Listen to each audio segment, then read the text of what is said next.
Hello viewers, আসসালামু আলাইকুম। আমি অনেকদিন পর ভিডিও নিয়ে হাজির হলাম। তো কাজের ব্যস্ততার কারণে আমি ভিডিও দিতে পারছিলাম না। তবে আমি আমার কালার উইডোটা কিছু লোডে আছে। আমি ওটা ডিপ পাওয়ানোর চেষ্টা করব। তো আমি এই জিনিসটা দিয়ে ওদেরকে ইয়ে করে ডিম পাড়াবো, দেখি পাওয়া যায় কিনা। তবে আমি এটা হাতে তৈরি করলাম,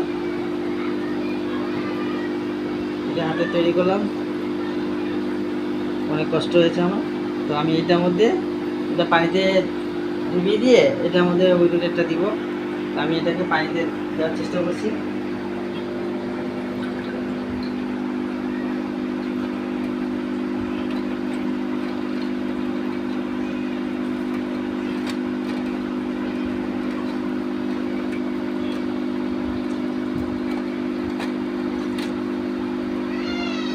ভাসালাম পানিতে।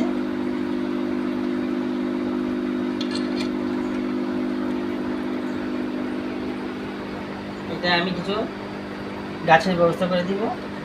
এই গাছ নিয়ে আসছি। এই গাছটা আপনারা কাটামুড়ি পেয়ে যাবেন, এটা 50 টাকা গোচ্ছা। তো এই গাছটা দিয়ে আমি তাদের ডিম পাড়ানোর ব্যবস্থা করব। আমি গাছটা ছেড়ে দিলাম পানিতে। গাছটা দিলে ওরা ডিম দেয় তাড়াতাড়ি।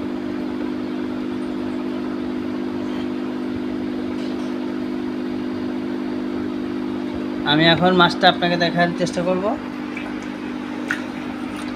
এই যে আমার মাছ কালার উইডো, এখানে লোড আছে ফিমেল।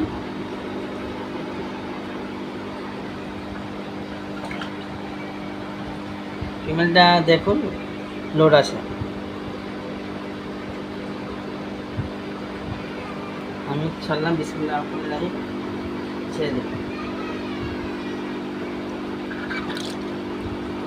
এই যে আরেকটা ফিট লোড আছে আলহামদুলিল্লাহ।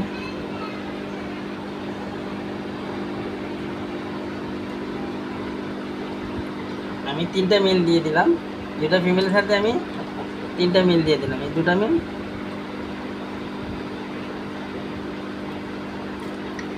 এই একটা মেল, 3টা মেল দিলাম।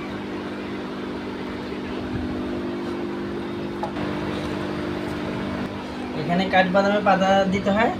আমি এটাকে পানিতে বয়েল করে আধা ঘন্টা বয়েল করে আমি এটা এটা পানিতে দিয়ে দিলাম। এটা খুব দরকার। পানি পিএইচডি মাত্রাটা লেভেলটা কমিয়ে আনে এবং জীবাণুমুক্ত করে, এবং যে যে এখানে ব্যাকটেরিয়া থাকলে এটাকে ধ্বংস করে দিই। তবে পানির ইয়েটা খুব পানিটাকে নরম করে, সফট করে পানিটাকে। এটা খুব জরুরি, এটা অনেক কাজের জিনিস। আজকে ভিডিও এই পর্যন্ত। আল্লাহ হাফেজ, আসসালামু আলাইকুম।